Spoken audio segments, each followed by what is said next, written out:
Hello everyone, very warm welcome to Dronacharya IAS. आज की इस वीडियो के अंदर हम डिस्कस करने जा रहे हैं हिंदू के कुछ इंपॉर्टेंट आर्टिकल्स।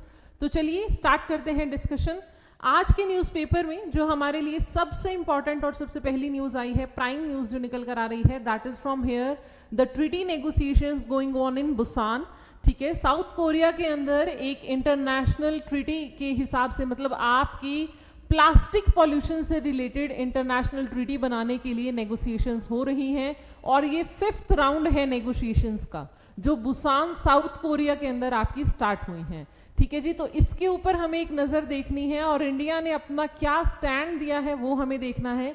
इसी से रिलेटेड एक और आर्टिकल आपको साइंस के पेज पे मिल जाएगा, ठीक है, जहां पर बात की जा रही है सेम आर्टिकल के बारे में। तो देखिए, इसको पूरा डिटेल में देखेंगे कि किस चीज़ के बारे में है, क्या क्या चीज़ें और क्या क्या एस्पेक्ट हमें कवर करने हैं। तो चलिए स्टार्ट करते हैं। सबसे पहले ये जो नेगोशिएशंस हैं आपकी, these are taking place in Busan, और ये आपकी एक आईएनसी की that is intergovernmental negotiation committee है।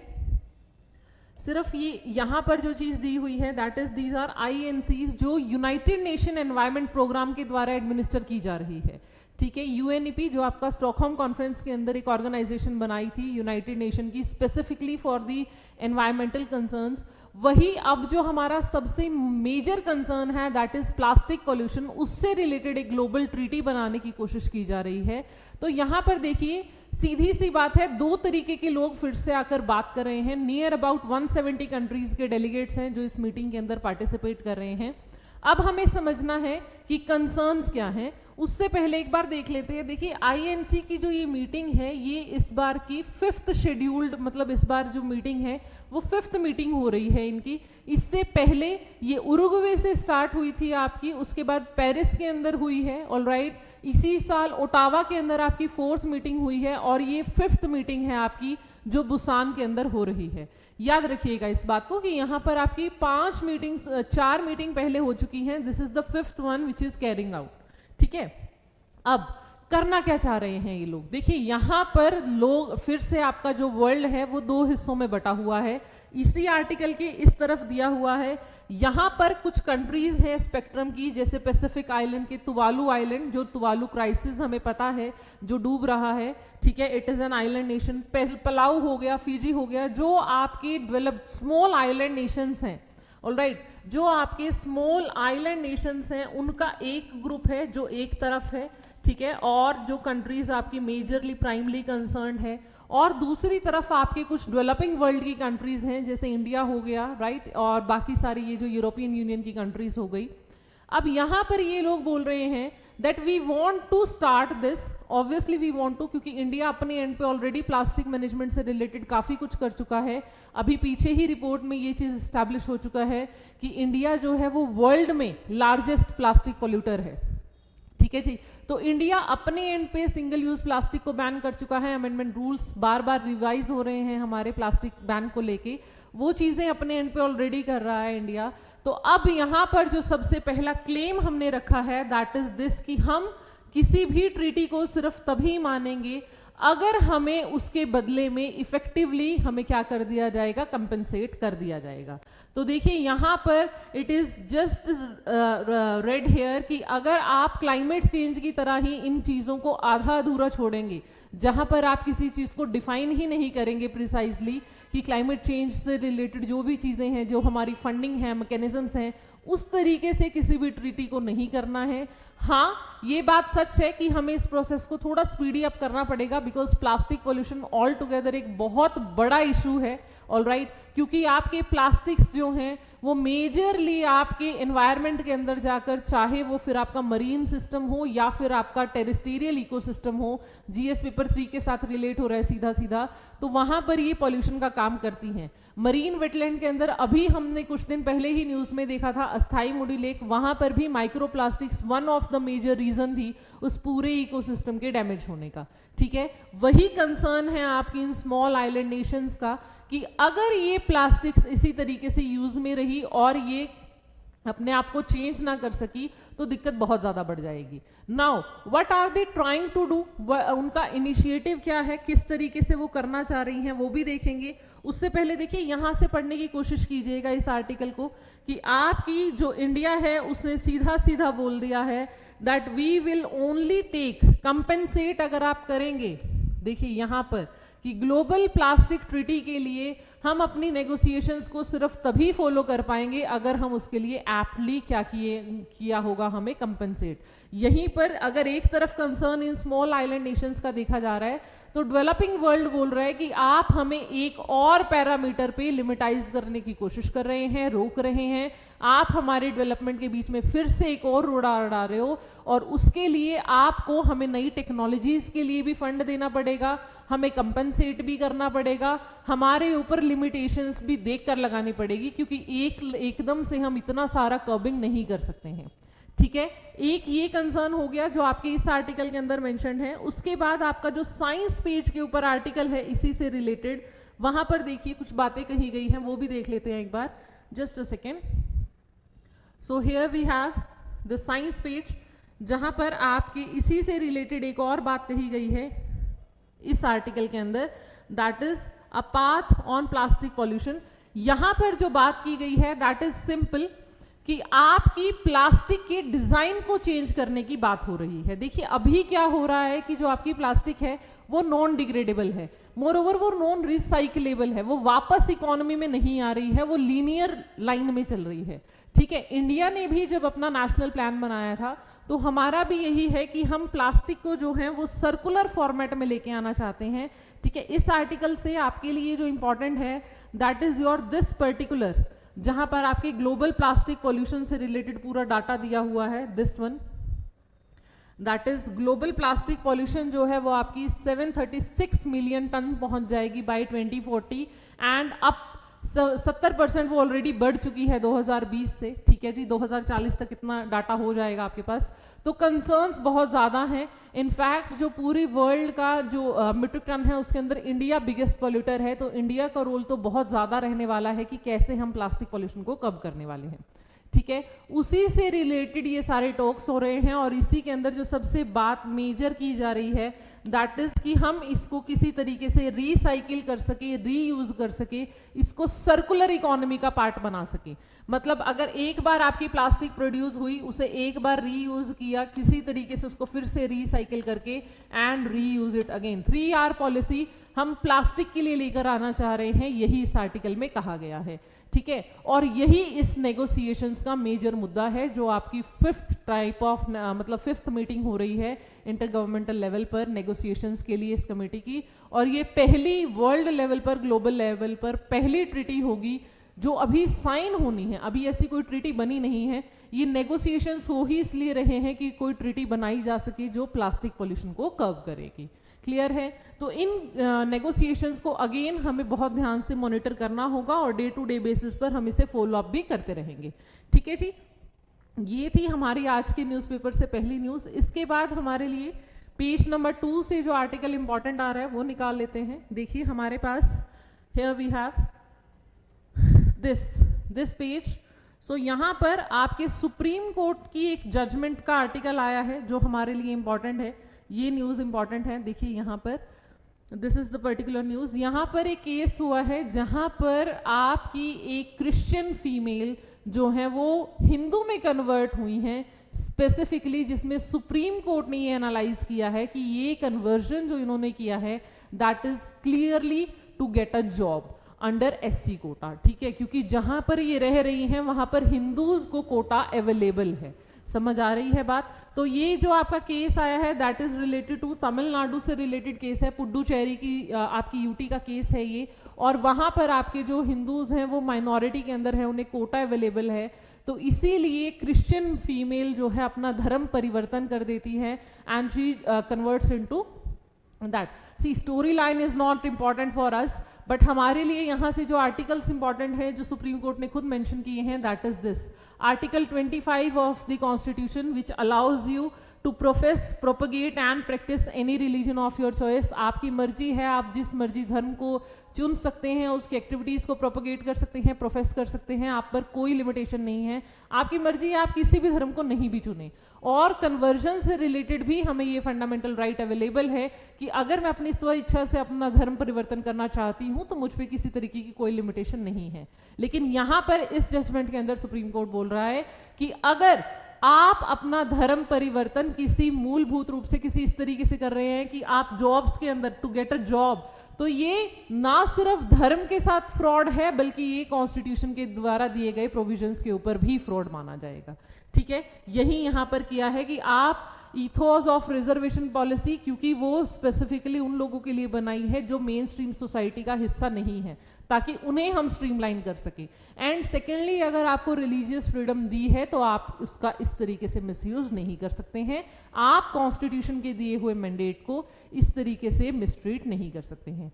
So that is how supreme court has said कि आप अगर जॉब वगैरह लेने के लिए कन्वर्जन कर रहे हैं, रिलीजियस कन्वर्जन कर रहे हो, तो it is a fraud on constitution. समझ में आ रही है बात? ठीक है, तो आपको यहाँ पर राइट टू रिलीजन फिर से एक बार रिवाइज कर लेना है अपने आर्टिकल्स को, और कमेंट सेक्शन में मुझे आर्टिकल जरूर लिख के बताइएगा कि आपके कॉन्स्टिट्यूशन के अंदर फंडामेंटल राइट्स के अंदर स्पेसिफिकली राइट टू रिलीजन कहाँ पर दिया गया है। क्लियर है जी? ठीक है, उसके बाद जो अगली न्यूज हमारी आ रही है that is from page number 4, जिसके अंदर आपका ये वाला जो हिजबुल्ला सीज फायर के ऊपर जो इंडिया ने ऑफिशियल स्टेटमेंट दी है, ये हमारे लिए इंपॉर्टेंट है। देखिए, इजराइल और Hezbollah, that is Hezbollah is a militant group in Lebanon, ठीक है, तो उनके बीच में फाइनली सीज फायर हो गया है। They have stopped fighting which was going on from long time, और इंडिया ने इस पर्टिकुलर एस्पेक्ट के ऊपर पहली बार ऑफिशियल स्टेटमेंट दी है that it is a welcome step, क्योंकि इंडिया हमेशा से डी एस्केलेशन की तरफ रिगार्ड कर रहा है एंड हमारे इजराइल के साथ रिलेशंस बहुत अच्छे हैं। तो उस चीज़ को मद्देनजर रखते हुए ये आर्टिकल आपके जीएस पेपर 2 के साथ रिलेट कर रहा है, जिसके अंदर आपके सीज फायर से रिलेटेड बात की गई है।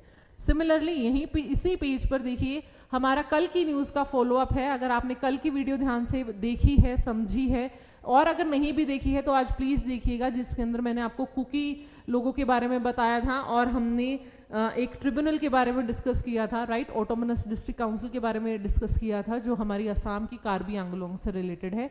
उसी की फॉलोअप न्यूज़ है ये। देखिए, करंट अफेयर आपका कोई एक दिन की कहानी नहीं होता है, it is always a follow up process जो लगातार काफी दिनों तक न्यूज में चलती है। जैसे आपने देखा यूएन कोप 29 हमने काफी दिन तक कवर किया है, CAQM हम बहुत दिनों से कवर करते आ रहे हैं, ठीक है ना। तो ये चीज आपको ध्यान रखनी पड़ेगी कि चीजों को फॉलो अप करके जब तक वो वाइंड अप नहीं हो जाती है तब तक आप उसे छोड़ नहीं सकते हैं। यूएन कोप 29 हमने तभी बंद किया है जब हमें पता लग गया कि फाइनली वहां पर 300 बिलियन की असिस्टेंस की बात हो गई है और अगली मीटिंग के लिए वेटिंग पीरियड पे डाल दिया गया है, ठीक है, तब हमने उस न्यूज को क्लोज अप किया है। अब इस न्यूज के ऊपर देखिए सीएम, जो मणिपुर के सीएम हैं, उनकी स्टेटमेंट आई है। कल जो हमने न्यूज पढ़ी थी उसमें ये था कि कार्बी आंगलोंग की जो ऑटोनोमस डिस्ट्रिक्ट काउंसिल है, उन्होंने बोला है कि जो 1000 कुकी ट्राइब के लोग हैं उनको वापस से असम में भेजा जाएगा।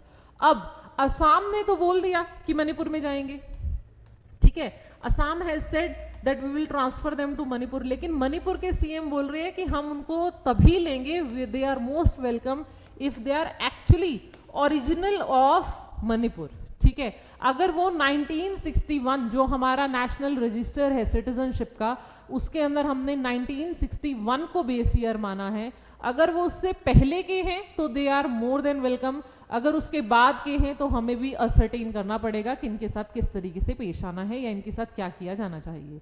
ऐसा क्यों बोल रहे हैं ये? बिकॉज यहाँ पर इशू देखिए हाईलाइट होके आ रहा है दैट आपके जो मणिपुर के अंदर जो कार्बी आंगलोंग है, तो उसके अंदर जो मेजर आपकी एक मिनट रुकिए, इसके अंदर जो सिविल वॉर हुआ था आपका दैट इज इन म्यांमार, वहां से ये लोग जो हैं civil war which happened in Myanmar, वहां से आपके कुकीज जो हैं वो सेटल हुए थे इल्लीगली आके 2021 के अंदर मणिपुर के अंदर, ठीक है। तो इनका कहने का मतलब ये है कि ये हमारे ओरिजिनल्स नहीं हैं, ये म्यांमार से आपके ड्रिफ्ट होके आए हैं, they have come from there and they are refugees of Myanmar. तो उनके लिए स्पेस तो हमारे यहाँ भी लिमिटेड ही रहने वाली है, ठीक है। तो असम ने इनको भेज दिया है मणिपुर में, और मणिपुर ने आगे बोल दिया है that if they belong to Myanmar then we will have to figure out कि इन्हें कैसे करना है। But if they are as per our this, see here it is written कि हमने 60 मेंबर की असेंबली जो है इन्होंने बता दिया है कि अगर ये इलीगल सेटलर्स है तो हमें आइडेंटिफाई करना पड़ेगा एज पर आर रजिस्टर, जो इन्होंने लिखा है कि 1961 is our base year for our register, ठीक है जी। तो ये आपको थोड़ा सा ध्यान रखना पड़ेगा यूपीएससी के पर्पज से, आपके लिए यहाँ से कुकीज हो जो ट्राइब है वो अपने आप में इंपॉर्टेंट हो जाती है, ठीक है। उसके बाद इसी पेज के ऊपर एक और न्यूज है आपके लिए, that is this news, president colours from army chief. देखिए यहां पर जो न्यूज है दैट इज मैकेनाइज्ड इन्फेंट्री की 4 बटालियंस को प्रेसिडेंट कलर से नवाजा गया है। तो आपके लिए इंपॉर्टेंट ये हो जाता है कि प्रेसिडेंट कलर एक्चुअली में है क्या। तो याद रखिएगा कि मिलिट्री यूनिट के अंदर जब भी किसी आर्मी नेवी या किसी भी आर्मी के बटालियन को आपकी जो है प्रेसिडेंट, हाईएस्ट ऑनर है ये मिलिट्री यूनिट के अंदर जो हमें दिया जाता है, and that is your which is named as president colours, ठीक है। तो सीधा सीधा पूछ सकता है यूपीएससी की प्रेसिडेंट कलर्स किस चीज से रिलेटेड है। तो आपको याद रखना है that as per the originating from historical military tradition, जो आपका प्रेसिडेंट कलर है वो one of the highest honours है जो अवार्ड किया जाता है मिलिट्री यूनिट को, ठीक है। ये चीज आपको ध्यान रखनी है। और इस बार ये किसको मिला है, मैकेनाइज्ड इन्फेंट्री की 4 बटालियंस को ये मिला है, ठीक है। इसको हिंदी के अंदर राष्ट्रपति का निशान भी बोल देते हैं, दैट इज ये देखिए ये जो सिंबल है ये इसी से रिलेटेड है, इसको निशान भी कहा जाता है कि निशान से नवाजा गया है, ठीक है जी। तो ये न्यूज आपकी यहाँ से इंपॉर्टेंट है, सीधा सीधा यूपीएससी के अंदर पूछ सकता है यूपीएससी की प्रेसिडेंट कलर किस फील्ड से रिलेटेड है, ये आपको ध्यान रखना है, ऑलराइट। देन उसके बाद चलते हैं अगली न्यूज की तरफ, that is our news from this particular page we have.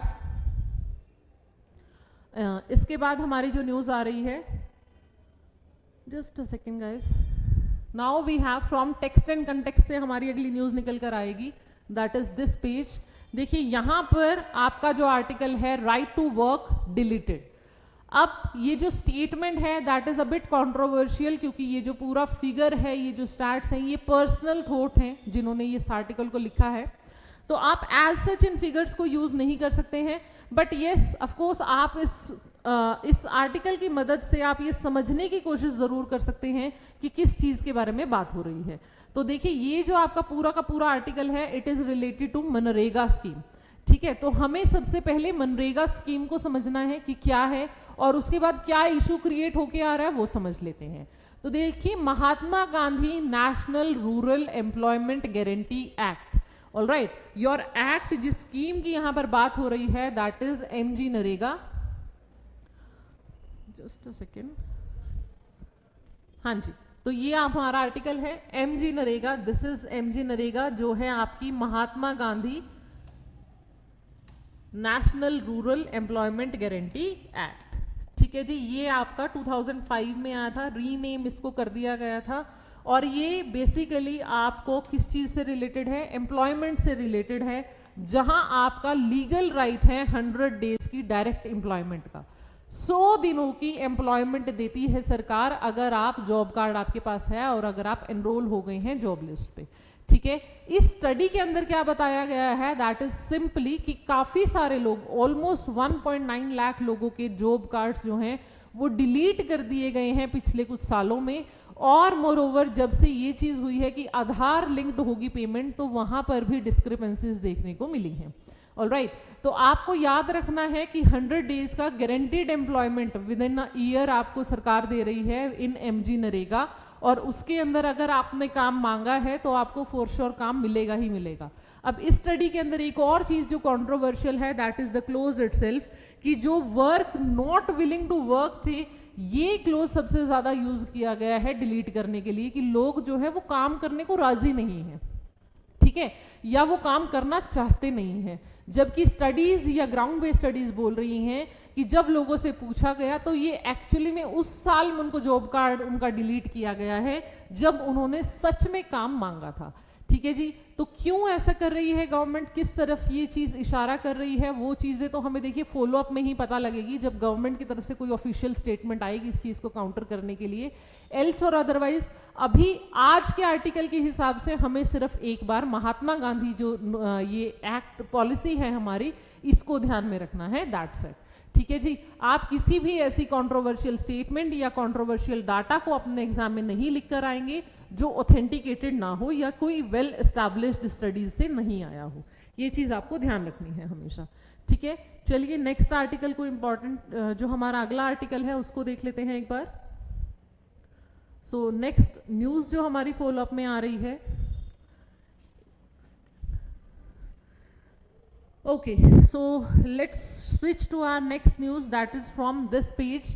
World से आपके लिए कुछ चीजें आ रही हैं निकलकर। अगेन नेतन्याहू पीएम जो हैं इजराइल के, उनके ऊपर आईसीसी इंटरनेशनल क्रिमिनल कोर्ट ने एक वारंट जारी कर दिया था, जो हमने पहले भी वीडियोस में डिस्कस किया है, राइट।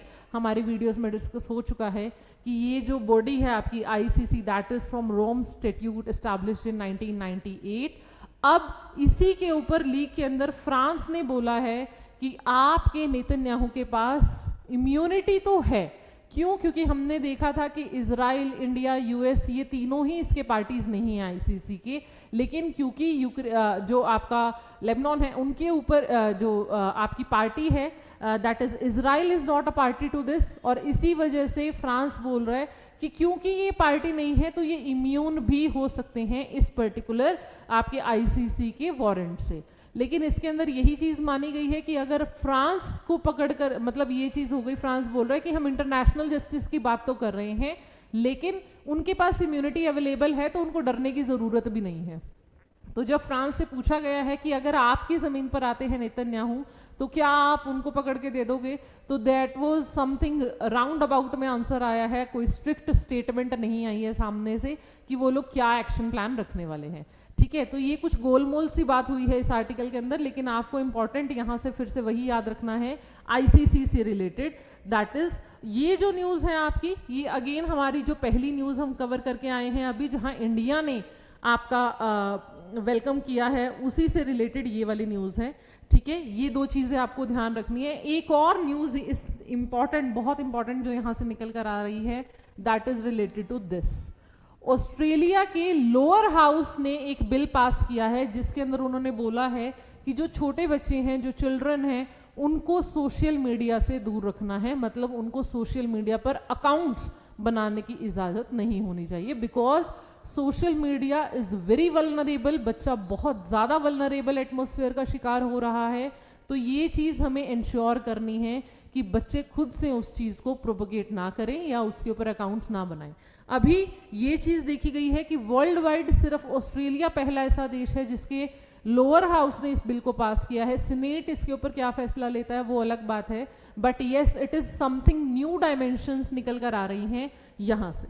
ठीक है जी, उसके बाद अगर मैं आपके साथ डिस्कस करूं तो इसी पेज के ऊपर एक और न्यूज़ है हमारे लिए, जस्ट अ सेकेंड,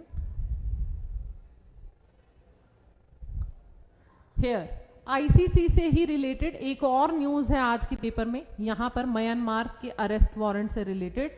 देखिए ये यहाँ पर आपको समझना होगा कि आईसीसी ने आपके एक आईसीसी के प्रोसिक्यूटर हैं ब्रिटेन के, उन्होंने बोला है कि जो म्यांमार में इस टाइम पे मिलिट्री हेड है सीनियर जनरल मिन ओंग हलांग, इनको बोला गया है कि इनको आप कैप्चर कर ले, इनके खिलाफ भी अरेस्ट वारंट जारी कर दें।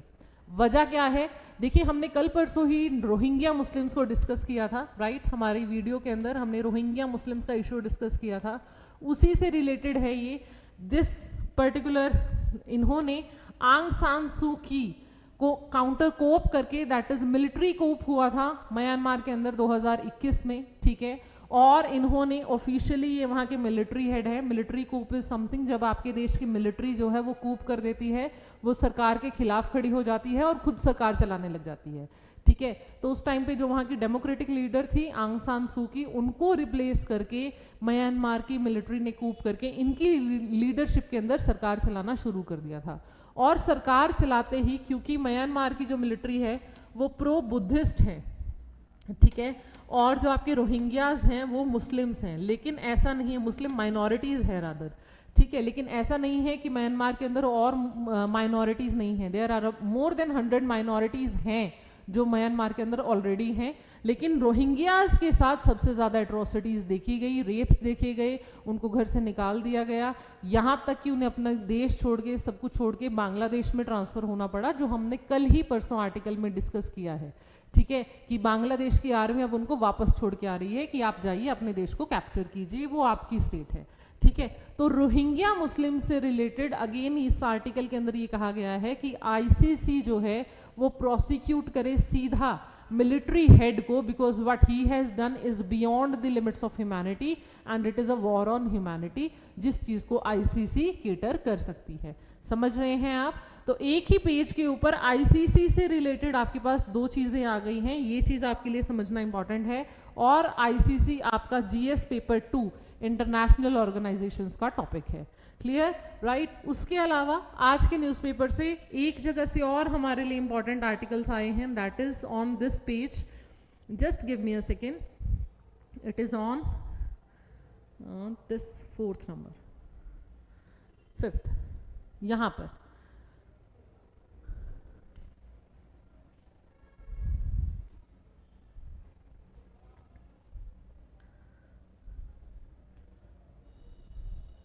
ये देखिए, हमारे यहाँ भी सोशल मीडिया से रिलेटेड बात हुई है। ऑलराइट, आपको पता है कि सोशल मीडिया के ऊपर इस वक्त जो कंटेंट फ्लरिश हो रहा है वो बहुत ही वल्नरेबल है। वो कुछ ऐसा कंटेंट है जो बहुत एग्जॉटिक भी हो जाता है, जो फैमिली अलाउड नहीं करती है, या आप कह सकते हैं कि सोसाइटी के माइंडसेट के लिए भी सही नहीं है, ठीक है। काफ़ी सारे ऐसे केसेस पिछले कुछ सालों में देखे गए हैं देश के अंदर, जिसके अंदर मर्डर अटेम्प्ट हो गया या किलिंग्स हो गई, कुछ इस तरीके से हैं, जहां पर जो आइडियोलॉजी है वो किसी न किसी वेब सीरीज से या किसी सोशल मीडिया प्लेटफॉर्म से ली गई थी। इसी चीज़ को ध्यान में रखते हुए जो हमारे यूनियन मिनिस्टर है उन्होंने कहा है that there is a need to curb the social media platforms and OTT very बहुत ध्यान से, बहुत ही केयरफुली हमें इनको कंट्रोल करना पड़ेगा, क्योंकि जो सोसाइटी है वो बहुत वल्गर कंटेंट को भी एक्सपोज हो रही है, ठीक है। और उसके पीछे इन्होंने जो रीज़न दिया है वो बहुत ही स्पेसिफिक दिया है। ही सेड कि जो कल्चरल सेंसिटिविटीज़ है इंडिया के अंदर वो बहुत वास्ट है, मतलब भारत का कल्चर बहुत अलग है कंपैरेटिव टू जहां पर इन ओटीटी प्लेटफॉर्म्स का ओरिजिन हुआ है, दैट इज वेस्ट से, ठीक है। वहां पर जो कल्चर है वो बहुत अलग है, they are highly prone to such things, they have an open environment, but India के कल्चर में ये सब चीज़ें इतना ओपनली, इतना वल्गर कंटेंट हम अलाउ नहीं कर सकते हैं। तो इसीलिए there is a need to monitor these content thing, and इसी से रिलेटेड ये पूरा का पूरा उन्होंने बोला है कि आपको जो लॉज हैं वो आपको देखने पड़ेंगे। एंड ही वांट्स की ministry of information broadcasting minister हैं ये हमारे, जो चाह रहे हैं कि अपने ओटीटी के अंदर वो एक रिप्लाई में उन्होंने ये बोला है लोकसभा के अंदर, और वो चाह रहे हैं कि जो भी लॉ आए वो इस चीज़ से रिलेटेड संभल कर आए। दूसरी जो न्यूज़ यहाँ पर आ रही है that is related to see this child marriages वाला जो आपका आर्टिकल है, कि 2 लाख से ज़्यादा चाइल्ड मैरिजेस प्रिवेंट की गई हैं पिछले साल में। तो आपको पता होना चाहिए कि भारत के अंदर चाइल्ड मैरिज को रोकने के लिए क्या प्रावधान है। देखिए, लीगली इंडिया के अंदर एक गर्ल की age should be 18 and a boy should be of 21 years of age, जब उनकी शादी होने के लिए वो एलिजिबल माने जाते हैं, ठीक है। तो उसको रोकने के लिए देखिए ये जो डाटा है आपका ये इंपॉर्टेंट है कि चाइल्ड मैरिज एक्ट है 2006 का, और जो रिडक्शन हुआ है वो 47 से 23% की तरफ हुआ है, ऑलराइट, जो टेन्योर दिया गया है। तो और इसके अंदर जो एक और इम्पॉर्टेंट फैक्ट आपके लिए निकल कर आ रहे हैं वो हैं ये 7 states, that is West Bengal, Bihar, Rajasthan, उसके बाद झारखंड, त्रिपुरा, असम एंड आंध्र प्रदेश, जहां पर आपके चाइल्ड मैरिज के केसेस जो है सबसे ज़्यादा रजिस्टर किए जाते हैं।